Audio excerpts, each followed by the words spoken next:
Mercury Events.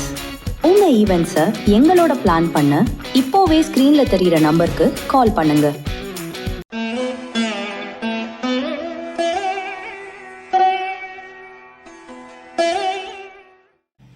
ஓம் சரணாகத தீனார்த்த பரித்ராண பராயணே சர்வஸ்யார்த்திகரே தேவி நாராயணி நமோஸ்துதே. வணக்கம் நேயர்களே, இது மகாலட்சுமி ஜோதிடம் வழங்கும் காலச்சக்கரம். உங்கள் அன்பு ஜோதிடர் ஸ்ரீராம்ஜி பேசுகிறேன். அனைவரும் நலமுடன் இருக்கிறீர்களா? நன்றாகத்தான் இருப்பீர்கள், நன்றாக இருக்க வேண்டும்.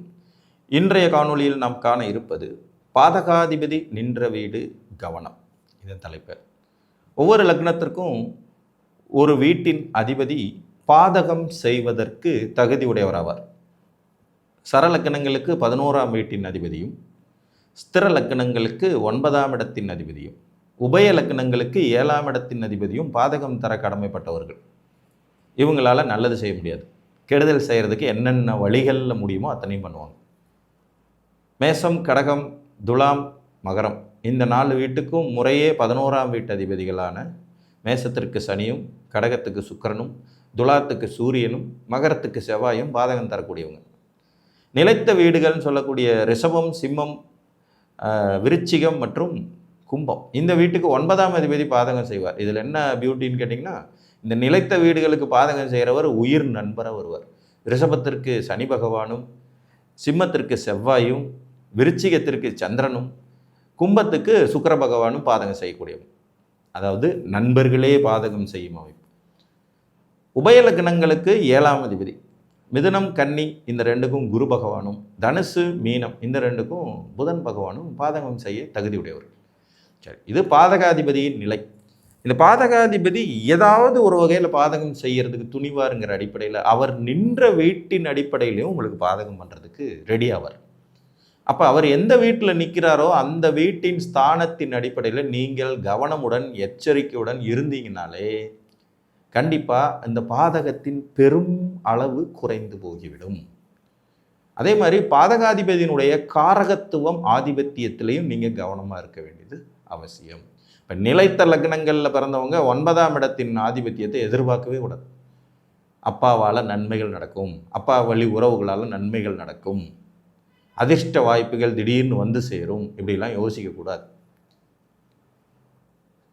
சரலக்னங்களில் பிறந்த 11ஆம் இடம் பாதகமாக வரும்போது மூத்த சகோதரத்தால் நன்மைகள் நடக்கும். நம்ம பயங்கரமான பராக்கிரமசாலிகள் அப்படின்னு நினச்சிக்கிட்டு பண்ணுற காரியங்களாலேயே நமக்கு நிறைய பேக் ஃபயர் ஆகிடுறதுக்கான வாய்ப்புகள் இருக்குது. அப்படிங்கிறதுலையும் அந்த வீட்டின் கிரகங்கள் ரீதியாகவும் நம்ம அதோடைய காரகத்துவ ஆதிபத்திய ரீதியாகவும் கவனமாக இருக்கும். அதே மாதிரி உபய வீட்டுக்காரர்களுக்கு 7ஆம் இடத்தினால கிடைக்கக்கூடிய நன்மைகள் கிடைக்கும்னு எதிர்பார்க்க முடியும். ஸோ அந்த வகையில் பாதகாதிபதி உங்களுக்கு ஏதோ ஒருத்தர் வருவார். அவர் உங்கள் லக்னத்திலே உட்காந்துருக்காரா, சாட் பாதகம் பூரா உங்களுடைய செயல்களாலேயே நடக்குங்க.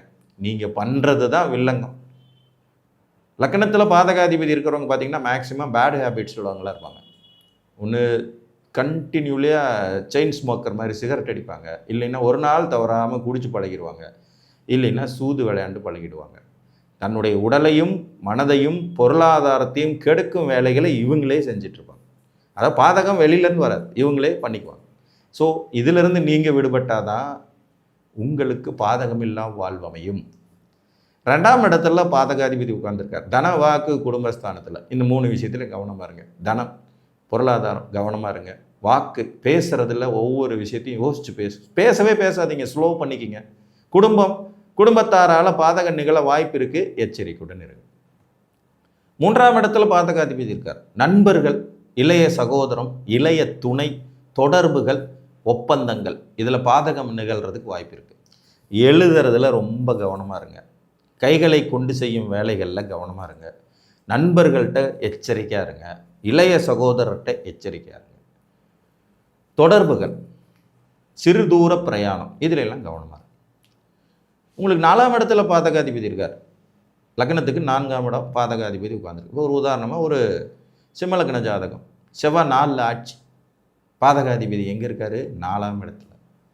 தாயார்கிட்ட கவனமாக இருங்க. தாயாதி வர்க்கத்துக்கிட்ட கவனமாக இருங்க. கல்வியில் கவனமாக இருங்க. உங்கள் உடல் சுகத்தில் கவனமாக இருங்க. ஒரு சிம்ம லக்ன ஜாதகர் 4ஆம் இடத்துலேருந்து செவ்வாய் தசை நடத்த ஆரம்பிக்கும் போது என்கிட்ட ஜாதகம் பார்த்தார். சார் 4ஆம் இடத்துல செவ்வாய் இருந்துக்குதே, இடம் வாங்கலாமா, வீடு கட்டலாமா, சொத்து சேர்க்கலாமான்னு. எல்லாம் ஓகேங்க, ஆனால் உங்கள் ஹெல்த்தில் ரொம்ப கவனமாக இருங்க, பாதகாதிபதியும் அவர் தான், ஞாபகம் வச்சுக்கோங்க அப்படின்னு. ஒரு இடம் வாங்கினார், அதுலேயே ஒரு வில்லங்கம், பயங்கரமாக போராடி சண்டை போட்டு வம்பு வழக்கு கோர்ட்டு கேஸ் எல்லாம் போய் அதுக்கப்புறம் அதை சரி பண்ணார்.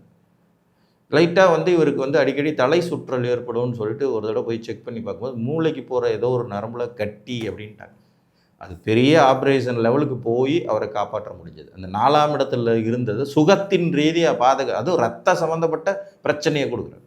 ஸோ பாதகாதிபதி எங்கே நிற்கிறாரோ அதில் ரொம்ப ரொம்ப கவனமாக இருக்கும். 5ஆம் இடத்துல பாதகாதிபதி இருப்பார். காதல் விவகாரங்களில் கவனமாக இருங்க, பங்குச்சந்தை விஷயங்களில் கவனமாக இருங்க, சூதாட்ட எண்ணங்களில் கவனமாக இருங்க, குழந்தைங்க வகையில் கவனமாக இருங்க, பூர்வீகம் வழியில் கவனமாக இருங்க. 5ஆம் இடத்துல பாதகாதிபதி பூர்வீக சொத்தை வாங்கி அதனால் புத்திரரை இழந்த ஜாதகம்லாம் எனக்கு தெரியும். 5ஆம் இடத்துல பாதகாதிபதி பூர்வீக சொத்தை வாங்கியே தீர்வேன் ஒத்த கால் நின்று நான் தலையாட்டிக்கிட்டு செய்யாதீங்க, அவங்க குழந்தைங்களுக்கு ஆகாது. இவர் அந்த சொத்தை கரையம் பண்ணி 3 மாதம் 4 மாதத்தில் அவரோட ஒரே பையன் ஸ்கூட்டர் ஆக்சிடெண்ட்டில் இறந்தே போனான். அதுக்கப்புறம் உட்காந்து அவ்வளோ திப்போன்னு அடிச்சுக்கிட்டார். நான் தான் முதல்லையே சொன்னேன் உங்களுக்கு பூர்வீகம் ஆகாது, பாதகாதிபதி அங்கே உட்காந்துக்கிட்டு இருக்காரு. சொன்னால் கேட்க மாட்டாங்க. மீன லக்னக்காரர், 5ல் புதன், 5ஆம் இடத்துல புதன் இருக்கார், புதன் திசை நடந்துட்டுருக்கு. பாதகாதிபதி 5ல் உட்காந்துட்டு இருக்கான், பாதகம் நிகழப்போகுது, கவனம்னே. வெளியூரில் போய் செட்டிலான ஜாதகம். பூர்வீகத்துக்கு ஏதோ ஒரு இடம் இருக்குது, எனக்கு பேர் சொல்ல அந்த இடத்துல ஒரு இது வேணாமா அது வேணாமான்னு டயலாக் அடிச்சுட்டு வாங்கி தன்னுடைய ஒரே மகனை இழந்த ஜாதகம். பாதகம் இப்படி நிகழும், கவனம். 6ஆம் இடத்துல பாதகாதிபதி இருக்கார், எதிரிகள்கிட்ட கவனமாக இருக்கு. கடன், நோய், வம்பு வழக்கு, எதிரி, அதை தான் தூண்டி விட்டு உங்களை காலி பண்ணுறதுக்கு பார்ப்போம்.